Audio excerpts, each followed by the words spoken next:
আজকে একজন আইনজীবী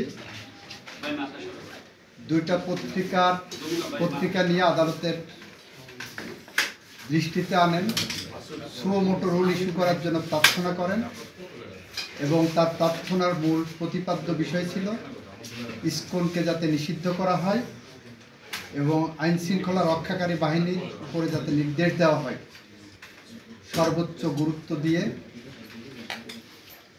এই ঘটনাটি তদন্ত করে দোষীদের আইনের আওতায় আনা এবং এমার্জেন্সি ডিক্লেয়ার করানোর জন্য আগামী অন্তত 2 সপ্তাহ।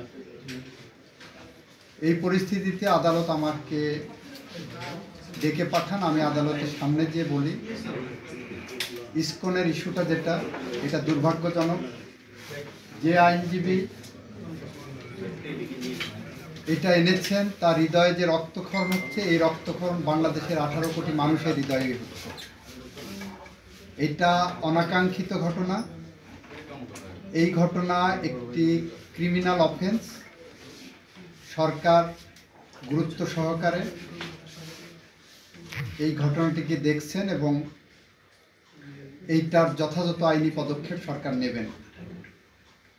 এই সংগঠন রেজিস্টার্ড কিনা, এই সংগঠন নিষিদ্ধ হবে কিনা, এই সংগঠনের বিরুদ্ধে কী ব্যবস্থা নেওয়া হবে, এই সংগঠনের অস্তিত্ব কী, এই সবগুলো বিষয় সরকারের পলিসি ডিসিশন এবং সরকার এটা খোঁজখবর নিয়ে যথাযথ আইনিভাবে এটাকে দেখবেন। সব কিছু আদালতের সামনে এসে সুও মোটো নিষিদ্ধ করতে হবে।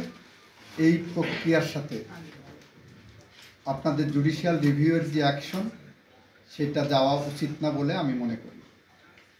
এটা সাংবিধানিক আইনের সাথে কতটুকু যাবে সেটা আমাদের বিবেচনা করতে হবে, আমাদের দেখতে হবে। এই কারণে এই রুলটা বা এই নির্দেশনাটা এখন প্রয়োজন আছে বলে মনে করছি না। এটা প্রিম্যাচিউর। দেখেন সরকার কি করছে, দেখেন বিষয়টা কিভাবে হ্যান্ডেল হচ্ছে, সব পর্যালোচনা করে তারপরে যদি হয় তখন প্রপার ওয়েতে আসলে এটা দেখা যেতে পারে।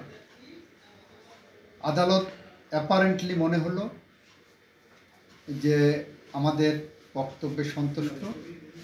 আদালত বললেন যে ঠিক আছে, কতটুকু প্রোগ্রেস আছে কালকে একটু সকালে ওনাদেরকে জানাতে বলেছেন, আমি জানাবো।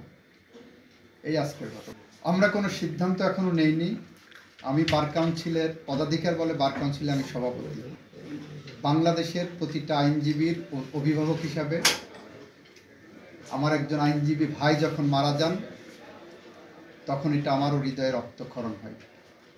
যে আইনজীবী মারা গেছেন তার 1.5 বছর একটা শিশু আছে, তার পরিবার আছে, সে আমাদের সবার মাঝ থেকে হারিয়ে গেছেন। নিশ্চয়ই আইনজীবী সমাজ এটা নিয়ে কনসার্ন। ইতিমধ্যে ইনফরমালি কিছু আলোচনা হয়েছে যে তার জন্য আমরা কি করতে পারি। এটা এখনো কোনো ফর্মাল মিটিংয়ে এটা আলোচনা হয়নি। আলোচনা হলে তখন আমরা আপনারা জেনে যাব।